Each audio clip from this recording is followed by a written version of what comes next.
All right, Shannon, big win against West Burlington, getting one back from the Muscatine tournament.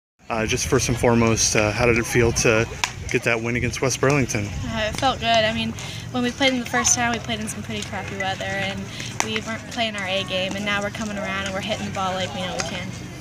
Kind of a dicey day to be in the outfield for both teams. It just seemed like your girls were able to kind of take advantage of those mistakes, especially with your hit into center field there. You know, bases loaded. What's your mentality when the bases are loaded and you're counted on to come up with a big hit there? Well, they called a timeout when I was up to bat, so I'm like, all right, you can already tell they're a little intimidated, so I just got to prove it, and so my job was just to go up there and hit the middle of the ball, because if I hit it up, they could always get an out, so my job was to hit a line drive somewhere.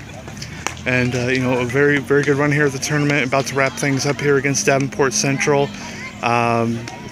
Just what do you think the biggest thing about this weekend has been for the girls with wins over Muscatine and West Burlington now? Those wins are huge, especially when we're coming in as a 2A school and they're bigger.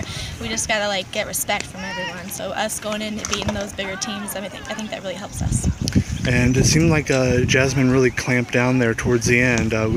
Was able to weather the storm with some of the early errors, and then really started generating some outs there. Mm-hmm. Overall, just how do you feel Jasmine's been able to hold things down here? I mean, she's doing great. I mean, I wouldn't want anyone else on the mound. This last game, the umpire was really squeezing the zone, so her job is to still keep hitting her spots, don't get frustrated, and she did just that. And in terms of the top of the order, 1 through 3 seemed to have a pretty good day against West Burlington. Mm-hmm. How has that been kind of coming along this season with you leading off and Aubrey coming in there, and just how has that top of the order been working? I mean, I think we've been working good. My job's get on base first, and Aubrey sometimes has to sacrifice herself, but she doesn't have a problem doing that. And then we know we can always count on Haley and then Kathy to always get me in, so that always helps generate runs.